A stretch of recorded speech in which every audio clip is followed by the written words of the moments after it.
안녕하세요. 국어교사 박효근입니다. 오늘은 25년 9월 전국연합학력평가 독서문제 22번부터 26번까지 같이 한번 살펴보도록 하겠습니다. 건축법과 관련된 지문이 있었던 부분입니다. 한번 차근차근 보도록 하죠. 22번 문제입니다. 윗글을 통해 알 수 있는 내용으로 적절하지 않은 것은? 하고 물어보는 문두입니다. 자주 보는 문두죠. 이 문두는 윗글에 있는 내용을 찾는 겁니다. 제시문을 읽는 가운데 문단별로 끊어 읽으시면서 각 답항의 내용들을 검토해 보시면 제일 좋을 겁니다. 그러니까 읽으면서 푸는 방법으로 봤을 때요. 확인해 보도록 하죠. 자, 1, 2문단을 묶어서 같이 봤을 때 여기 첫 번째 문단의 두 번째 줄을 보면 허가 요건에 맞춘 설계로 최소한의 안전이 보장되었다고 판단되는 경우에 한해 건축 금지가 해제되어 건축이 가능해진다라고 합니다. 그러니까 1번 건축물의 건축은 설계상 최소한의 안전이 보장되도록 허가 요건을 준수한 경우에 한해 허가된다. 확인이 되는 거죠? 예, 그 다음 부분 보죠. 자, 세 번째 문단의 첫 번째 줄을 보면 신축이란 건축물이 없는 대지에 새로 건축물을 축조하는 것을 말한다. 신축에서 건축물을 축조하려는 대지는 처음부터 건축물이 존재하지 않는 나대지일 수도 있고 라고 합니다. 2번 가보죠. 나대지에 신축하는 것은, 그러니까 처음부터 건축물이 존재하지 않았던 그 땅이 신축하는 것은 기존의 건축물이 존재하지 않던 대지에 새로운 건축물을 축조하는 행위이다. 같은 말을 반복하고 있는 거죠. 예, 2번 확인되는 부분입니다. 다음 보죠. 자, 세 번째 문단의 두 번째 줄을 보면 신축에서 건축물을 축조하려는 대지는 처음부터 건축물이 존재하지 않는 나대지일 수도 있고 기존 건축물이 건축주의 자발적 의지에 의해 인위적으로 부서지는 해체나 천재지변으로 인해 부서지는 멸실로 인해 전부 소실된 대지일 수도 있다. 전부 소실된 경우 새로 축조한 건축물의 규모가 개축이나 재축에 해당하면 신축으로 보지 않는다라고 합니다. 5번 볼게요. 자연재해로 인해 기존 건축물이 전부 소실된 대지에, 그러니까 다른 말로 바꾸면 멸실로 인해 전부 소실된 대지에 층수와 높이를 증가시킨 새로운 건축물을 축조하는 것은 신축에 해당한다라고 했습니다. 요 얘기는 이제 글을 다 읽으시고 나면 아마 확인이 될 텐데요. 특히 개축이나 재축을 얘기하고 있는 다섯 번째, 여섯 번째 문단을 보면 종전 규모 이하일 경우에 개축이나 재축이라고 얘기했습니다. 그러면 5번에서 얘기하는 건 층수와 높이를 증가시킨 것이기 때문에 종전 규모 이하가 아닌 초과가 되는 거기 때문에 신축이 해당이 되는, 그러니까 지금 표시했던 부분에서 마지막 문장에 해당하는 것을 거꾸로 생각할 수 있는 부분이 되어야 되겠죠. 그래서 22번에 5번 확인되는 부분이고요. 일곱 번째 문단 세 번째 줄을 보겠습니다. 주요 구조물은 철것이 건축물의 안정성에 결정적 위해가 되는 구조 부분인 내력벽, 기둥, 보, 바닥, 지붕틀, 주계단을 말하며 최하층 바닥, 5개 계단 등은 주요 구조부에서 제외된다라고 했는데 건축물의 내력벽을 해체하는 것은 5개 계단을 해체하는 것보다 건축물의 안전에 더 중대한 영향을 미친다. 예, 주요 구조부에 해당하는 내력벽이었으니까요. 3번 확인이 가능할 겁니다. 그 다음 그 아래쪽에 보면 일체식 구조인 철근 콘크리트조 건축물과 달리 조립식 구조인 목조 건축물은 최하층 바닥 등을 제외한 상층부의 구조체를 들어 올려서 이전할 수 있다라고 했습니다. 4번 철근 콘크리트조 건축물이 설계와 다르게 배치되었을 경우에, 자, 설계와 다르게 배치됐다는 얘기는 저기 일곱 번째 문단의 첫 번째 문장에서 지금 얘기하는 부분이죠. 설계와 다른 배치로 이전하는 그 얘기를 하는 겁니다. 상층부의 구조체를 들어 이전하는 것이 가능하다. 틀린 부분이죠. 여기에서 분명히 뭐라 했냐면 철근 콘크리트조 건축물과 달리 목조 건축물이 그게 된다라고 얘기했습니다. 따라서 이 부분이 틀렸기 때문에 22번에 4번 확인이 될 거고요. 다음 문제 가보도록 하겠습니다. 23번입니다. 증축에 대해 이해한 내용으로 적절하지 않은 것은? 하고 물어봤습니다. 이런 문제도 이제 자주 나오는 문제인데 지문의 내용을 확인하는 가운데 특정 포인트를 잡아주는 거죠. 그것과 관련된 내용들의 확인을 한번 해보자 라고 하는 겁니다. 증축에 대한 내용과 일치하는지 일치하지 않는지를 봐야 되고요. 특히 지금 증축은 네모 표시를 해놨는데 이런 표시를 해놓은 근처에 요 근거들이 같이 있을 겁니다. 그러니까 글을 생각을 해보시면 증축에 대한 내용은 증축이란 단어가 나와야지 그 부분에서 설명이 되고 있을 거고요. 그리고 이 표시도 그런 맥락들을 다 고려해서 표시를 해놓은 거니까 제시문을 읽다가 표시가 나오면 그 내용을 확인할 때, 그러니까 읽다가 증축이 나오면 23번의 문제를 풀어나가는 단서들이 거기에 모여있다는 얘기가 되겠죠. 그게 지금은 네 번째 문단, 4문단에 해당이 됩니다. 자, 4문단을 한번 옆에다가 띄워놓고 본다면 일단 이 부분이 확인됩니다.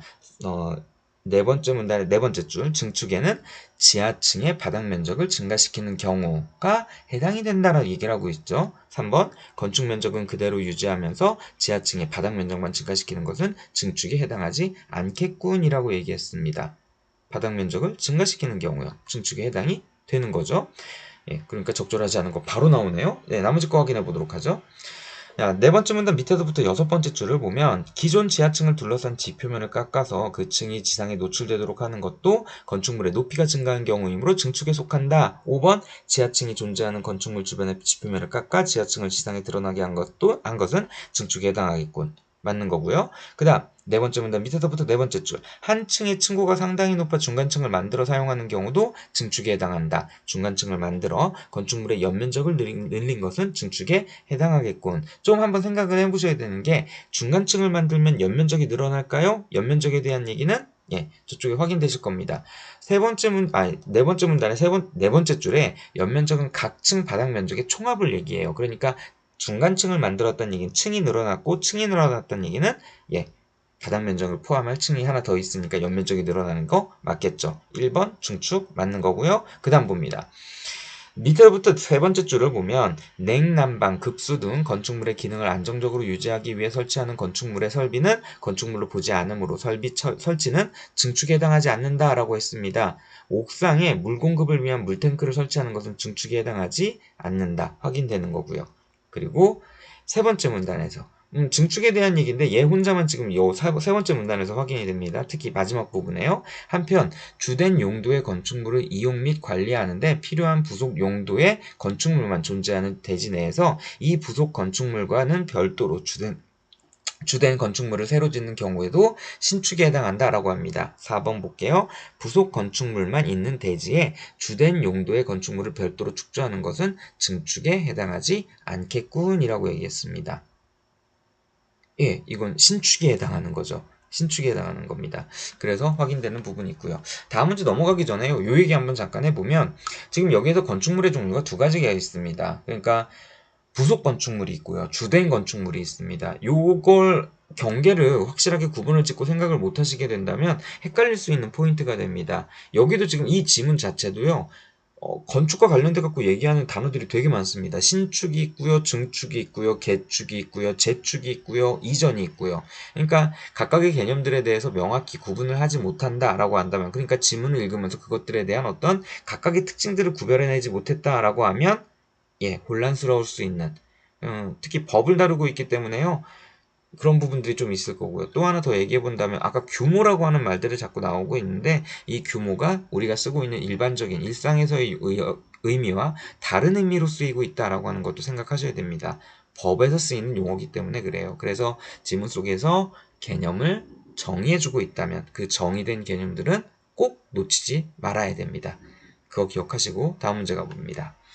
24번을 보면 기억과 니은을 비교하여 이해한 내용으로 가장 적절한 것은 했습니다. 마침 이 문제가 그런 문제인 거죠. 지금 기억과 니은에 대한 내용을 찾아서 이제 기억에 대한 것과 니은에 대한 걸 확인하셔야 되는데 기억은 개축으로 다섯 번째 문단에서 서술하고 있는 개념이었고요. 그리고 니은은 재축으로 여섯 번째 문단에서 서술하고 있는 개념입니다. 보이시죠? 정의를 해주고 갑니다. 그 정의한 개념을 명확하게 파악을 하시고 그 차이점들, 특히 이렇게 기억과 니은을 비교하자고 했다는 얘기는 비교라고 하는 건 원래 기본적으로는 공통점을 얘기하는 게 비교이긴 합니다. 하지만 수능에서는 공통점과 비교점을 공통점과 비교점이래요. 공통점과 차이점을 한꺼번에 얘기할 때 비교라고 하는 말로 나타냅니다. 따라서 같은 점은 뭐고 다른 점은 뭔지를 확인하셨어야 되는데 그 포인트가 되는 게 바로 또 다른 개념, 해체와 멸실이었습니다. 해체는 건축주가 자발적으로 건물을 부시는 것, 그리고 멸실은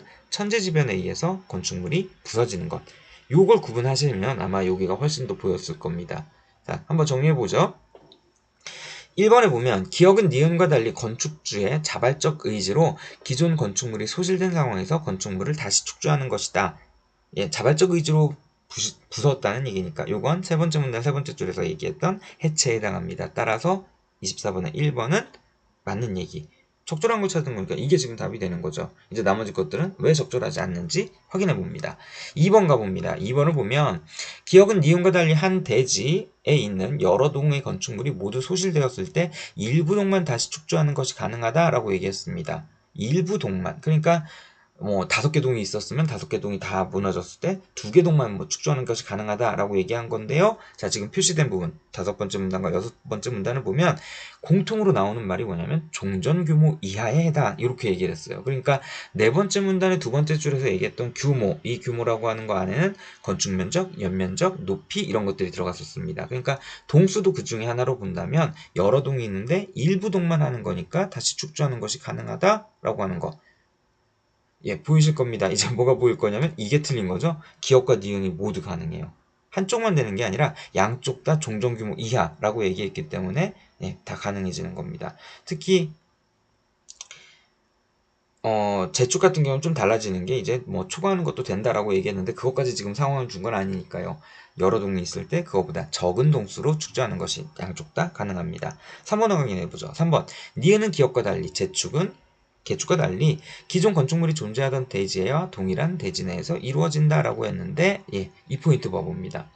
5번째 문단에 얘기했던 그 대지에 그러니까 6번째 문단도 그 대지에 그러니까 해체되고 멸실이 일어났을 때 각각의 그 대지에라고 얘기했습니다. 그러니까 양쪽 다 동일한 대지 내에서 이루어지는 게 되는 거고요. 3번 확인이 가능할 겁니다. 4번 니은은 기업과 달리 한 건축물의 일부만 소실된 경우 건축물의 연면적을 종전과 같게 다시 축조하는 것이 가능하다라고 얘기했습니다.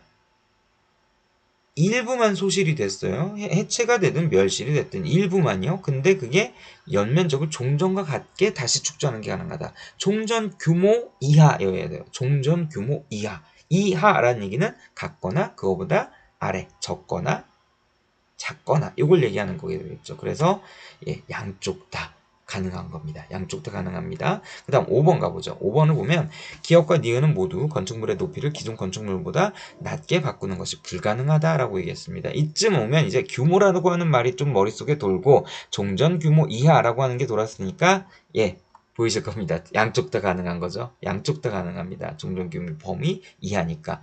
이렇게 확인이 되는 문제입니다. 약간 좀 헷갈리는 것도 있긴 하지만 오히려 답은 딱 눈에 보일 수 있는 부분이 되고요. 교묘하다고 해야 될까요? 교묘하게 이렇게 섞어놓은 것들이 좀 있고 바꿔놓은 것들이 있습니다. 아까 얘기했던 대로 개념에 대한 명확한 이해가 있으면 틀린 부분들을 찾을 수 있었을 겁니다. 다음 문제 가보죠. 25번입니다. 보기가 나오네요. 윗글을 바탕으로 보기를 이해한 내용으로 적절하지 않은 것은 하고 나옵니다. 이런 문제는 보기를 이해할 수 있는 내용이 윗글에 있습니다 라고 하는 거고요. 그 내용들을 갖고 가야 될 거고 특히 지금은 법지문이었고요. 이런 경우에는 보기에 대개 사례가 나옵니다. 그러니까 법에서 규정하고 있는 내용들이 실제 사례 속에 어떻게 적용이 될 수 있는가를 아마 물어보는 문제들이 많을 텐데요. 분석해보죠. 자, 여기 첫 번째입니다. A는 건축물을 새로 짓기로 결심하고 자신이 오래전부터 소유하던 각 층의 바닥 면적이 500제곱미터인 3층짜리 건축물을 모두 부수었다라고 얘기합니다. 자, 이 부분 건축주가 자발적인 의지에 의해서 인위적으로 부순 거죠. 인위적으로 그것에 의해서 부서진 경우입니다. 그러니까 해체에 해당하는 거죠. 세 번째 문단 세 번째 줄에서 얘기했던 자, 해체를 한 겁니다. A는 그리고 기존 건축물이 있던 대지의 건축물의 높이와 층별 바닥 면적이 기존과 동일하면서 각 층의 층고만 높인 2층짜리 건축물을 새로 축조하였다라고 했습니다. 높이 바닥 면적은 기존과 동일하고요. 층수는 3층에서 2층으로 축조가 됐습니다. 그러니까 이 얘기인즉 결국엔 종전 규모 범위 이하에 해당하는 거죠. 5번째 문단의 2번째 줄에서 얘기했던. 그러니까 해체를 해놓고 종전 규모 범위 이하의 건물로 새로 지은 거니까 이건 A의 경우는 개축에 해당이 되겠구나라고 분석이 될 거고요. 다음 거 봐봅니다. B는 한 대지 내의 연면적이 각 400제곱미터이면서 형태가 동일한 2개 동의 상가 건축물을 소유하고 있었다. 그러니까 연면적이 400제곱미터이고 2개 동이라고 얘기했으니까 연면적의 총합은 합계는 800제곱미터인 거고요. B는 이를 모두 부수고 라고 했으면 해체를 시키려고 했던 거죠. 그 대지에 새로운 상가 건축물을 짓는 방안을 검토하고 있었으나 지진이 발생해 그런 생각을 하는 사이에 지진이 발생해 기존 건축물이 모두 붕괴되었다. 그러니까 천재지변으로 인해 부서진 경우에 해당하니까 멸실. 세 번째 문단 네 번째 줄에서 얘기했던 멸실에 해당합니다. 그러니까 A는 해체 그리고 새로운 건물 지었고요. B는 멸실 아직 건물 안 지은 것 같아요. 가보도록 하죠. 자, 세 번째 문단부터 띄워놓고 우리 확인해 보도록 하겠습니다. 세 번째 문단은 지금 보면 밑에서부터 다섯 번째 줄에 전부 소실된 경우 새로 축조한 건축물의 규모가 개축이나 재축에 해당하면 신축으로 보지 않는다라고 했습니다. 3번 얘기를 보면 B가 지진 발생 전에 기존 건축물을 전부 부수고 그러니까 해체하고 각 층 바닥 면적의 총합이 900제곱미터인 한 개동의 건축물을 축조했다면 이는 신축에 해당한다라고 얘기했습니다. 자, 요 얘기인즉 각층 바닥 면적의 총합이 결국에는 연면적을 얘기를 하는 거고요. 그럼 연면적이 900제곱미터라는 얘기니까 B의 경우에선 연면적이 400제곱미터의 두 개 동이었으니까 800제곱미터였죠. 그러면 총 연면적으로 따진다면 종전 규모 범위를 초과하는 게 되는 거죠. 초과하는 게 됩니다. 따라서 판단을 해본다면 신축에 해당하는 거 맞는 거죠. 이거 맞는 겁니다. 다음으로 가보면 2번 확인해 보죠. 2번. 자, 네 번째 문단은 여섯 번째 줄로 지금 보이는데요. 주된 건축물이 있는 대지의 부속 건축물이나 다른 주된 건축물을 축조하는 경우도 이건 증축에 해당한다라고 얘기하고 있습니다. 그런데 A가 새로 지은 건축물을 관리하기 위해 같은 대지 안에 경비실을 추가로 짓는 것은 증축에 해당한다라고 했습니다. 자, 여기 세 번째 문단의 밑에서부터 네 번째 줄에 주된 건축물을 이용 및 관리하는 데 필요한 부속 용도의 건축물을 새로 짓는 경우라고 얘기를 했는데 지금 이 경비실이 딱 거기죠. 그러니까 부속 건축물입니다. 그리고 네 번째 문단 여섯 번째 줄에 부속 건축물을 주된 건축물이 있는데 이제 추가로 짓는 건 증축에 해당한다. 2번도 맞는 얘기입니다. 넘어가 보죠. 자, 그러면 1번을 보면 A가 층고를 기존 건축물보다 높여 지은 것은 건축물의 규모를 늘려 지은 것이므로 증축에 해당한다라고 얘기했는데 층고를 기존 건축물보다 높여 지은 것은 이라고 얘기했다는 건 보기 세 번째 줄에 보면 건축물의 높이와 층별 바닥 면적이 기존과 동일하면서 라고 얘기했습니다. 요 얘기인즉 건축물의 규모를 늘려 지은 게 아닌 거죠. 층고를 높여 지은 건데 규모의 층고가 들어갔던 건 아니니까요.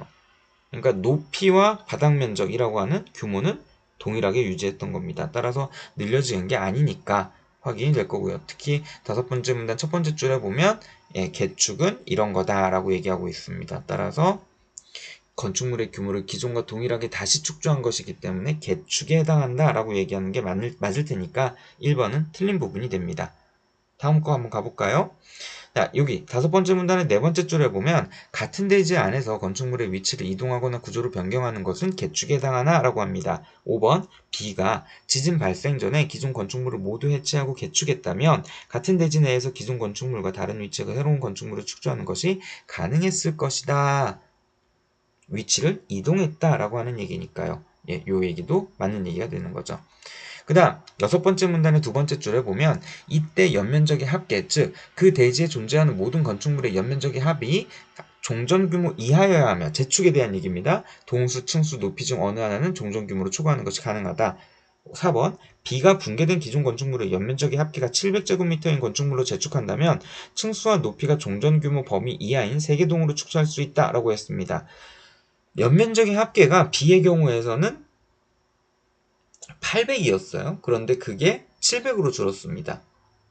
선생님, 근데 3개 동이잖아요. 2개 동에서 3개 동으로 늘었으면 700 곱하기 3 해갖고 2100 아닌 거죠, 지금.